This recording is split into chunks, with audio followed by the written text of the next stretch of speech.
السلام علیکم ورحمۃ اللہ وبرکاتہ۔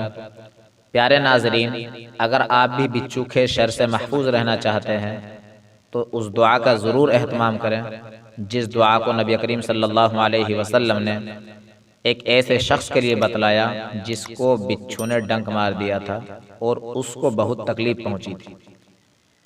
اس نے اللہ کے رسول کے پاس آ کر اس تکلیف کی شکایت کی تو پیارے نبی نے اس کے لیے ایک دعا بتلائی۔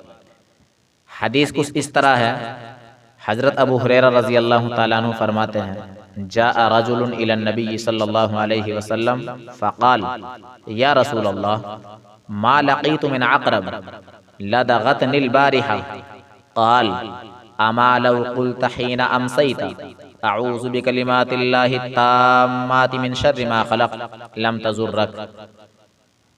حضرت ابو ہریرہ رضی اللہ تعالیٰ عنہ فرماتے ہیں کہ ایک شخص نبی کریم صلی اللہ علیہ وسلم کی خدمت میں حاضر ہوئے اور عرض کیا، اللہ کے رسول، مجھے رات بچھو کے کاٹنے سے بہت تکلیف پہنچی۔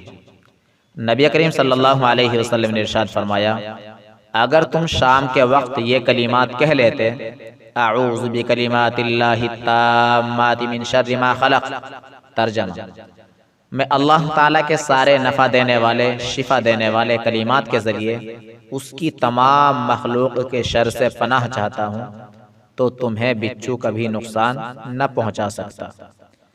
اللہ تعالیٰ ہمیں بھی اس دعا کا زیادہ سے زیادہ اہتمام کرنے کی توفیق نصیب فرمائے۔ السلام علیکم ورحمۃ اللہ وبرکاتہ۔